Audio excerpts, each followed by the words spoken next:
Welcome back to Driftwood Ranch. I'm Randy Ray, the Literate Texan. Tonight I want to talk about some horror short stories that I'm reading for Horror Mayhem, but I'm talking about a specific subset of horror short stories. These are all short stories that have been made into films, specifically classic films. I tend to like black and white movies. And all five of these are in this collection, The Ghouls, which has an introduction by Vincent Price and an afterword by Christopher Lee. If you're a fan of classic film, especially horror film, you know exactly who both of those guys are. And if you're not, and you have any interest at all in classic horror films, you should find out who they are, I think. So, this is a list of 5 short stories. 4 of these 5 short stories are in the public domain. I have seen the movies that were adapted from 3 of these. So, and these are roughly in the order of how much I enjoyed them. So I'm going to start with the best one first. And that was a 1957 short story called The Fly by George, I'm probably going to mispronounce his last name, Langelaan. I don't know anything about the author. So, but I do know a little bit about the short story's legacy on film, because most of you probably, well, maybe some of you, a lot of you, actually it looks like most of my viewers are close to my age if you believe YouTube Studio, but most of my viewers probably remember the 1986 David Cronenberg film, The Fly, which is excellent. If you haven't seen it, I recommend it. It stars Gina Davis and Jeff Goldblum.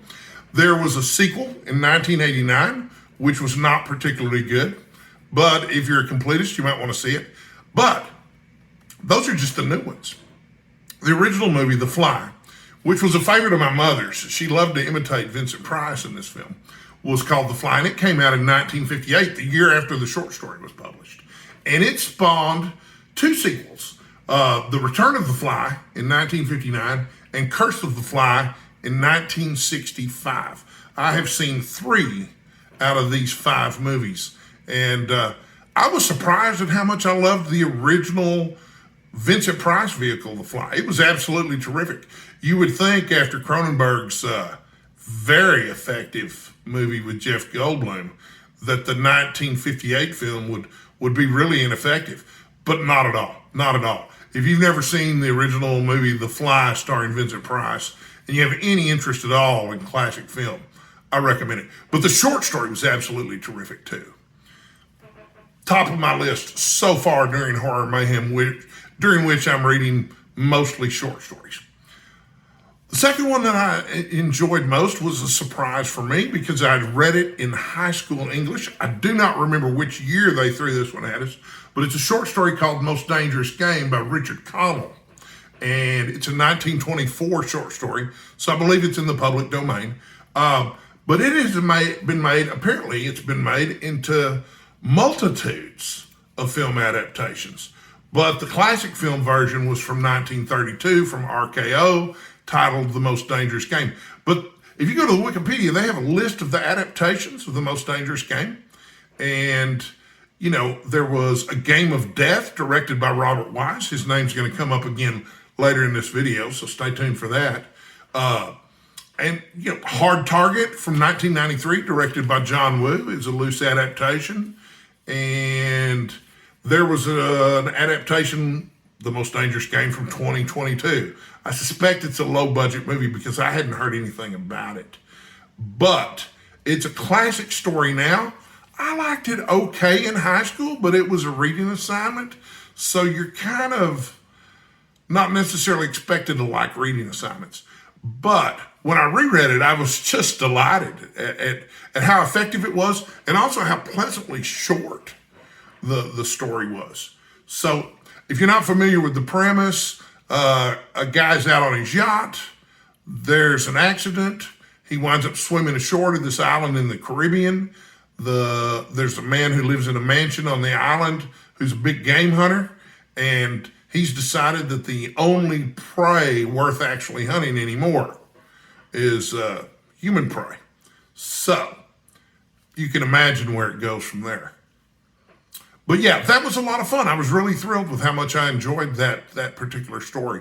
One of the strange things also about this book that I'd like to mention is that for some reason, Peter Haining, the editor, decided that it would be appropriate to name all the short stories after their movie names. So I had to look up the names of the actual short stories for some of these.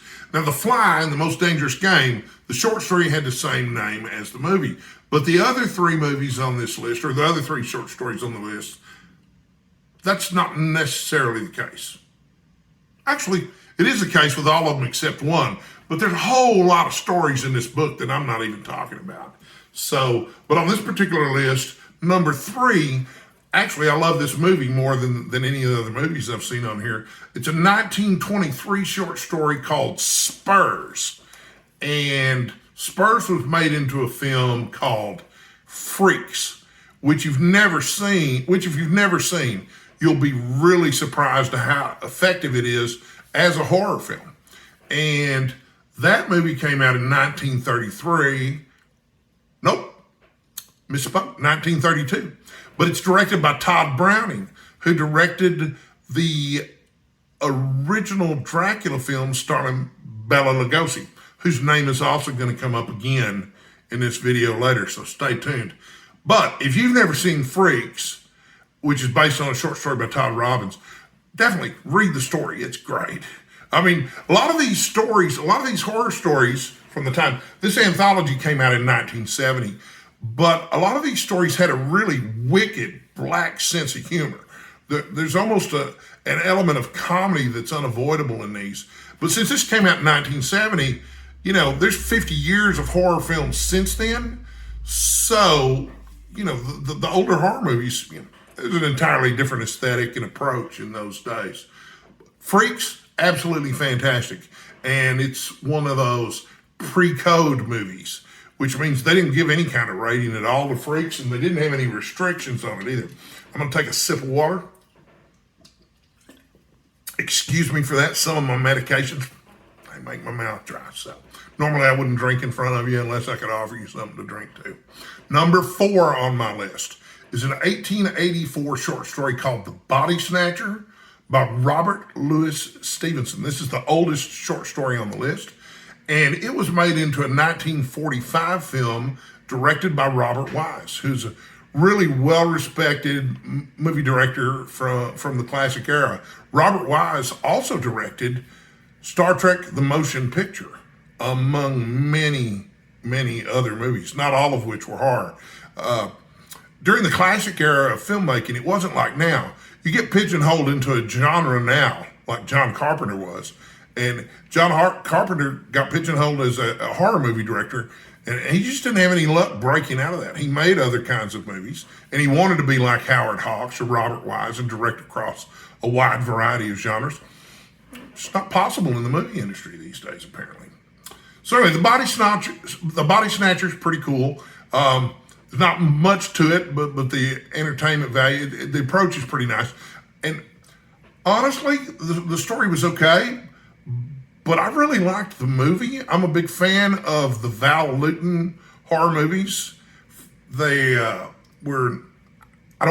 believe there were 9 movies that Val Lewton produced for RKO Studios because they wanted to compete with Universal, because Universal was making so much money with their horror movies.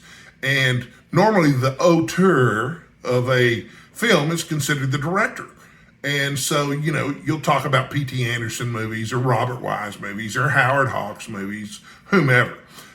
But the only producer that I can think of where you talk about his movies as a set is Val Lewton.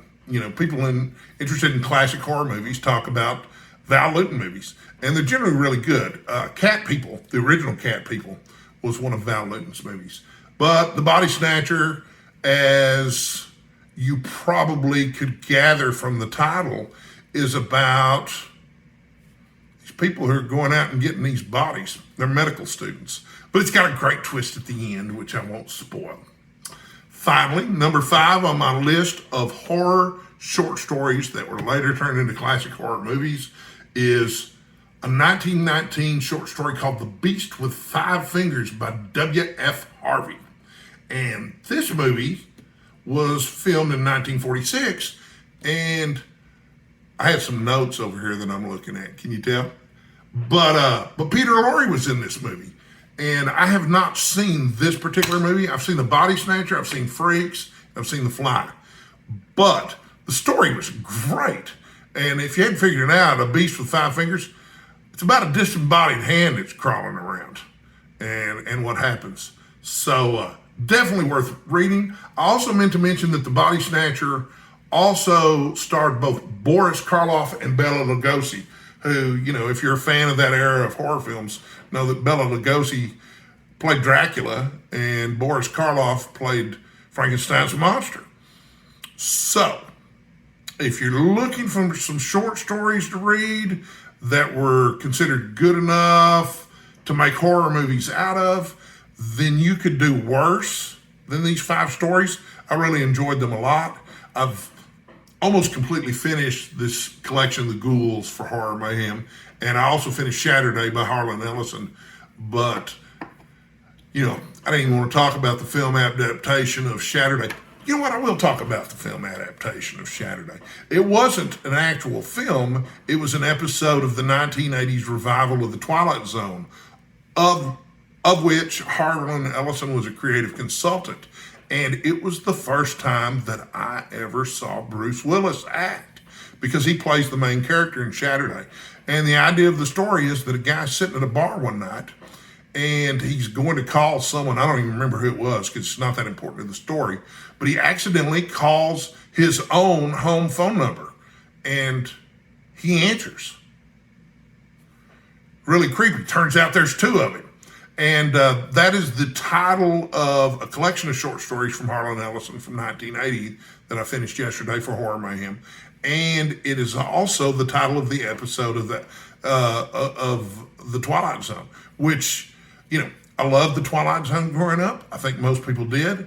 I don't know that most people would necessarily consider the Twilight Zone horror. Maybe they do, I don't know. But I think most people would say that the Twilight Zone was, at the very least, horror adjacent. So, anyway, TV episode. You can find it on YouTube if you look for it. Bruce Willis is actually really good in it. Great little story. Doesn't take long to watch. Check it out. Thank you for watching. I hope you enjoyed this video about short stories that were later made into horror movies. If you like this one, maybe I'll come up with some more at some point in the future. But I would think that most people would enjoy all 5 of these stories. So thanks for watching. I'll see you tomorrow.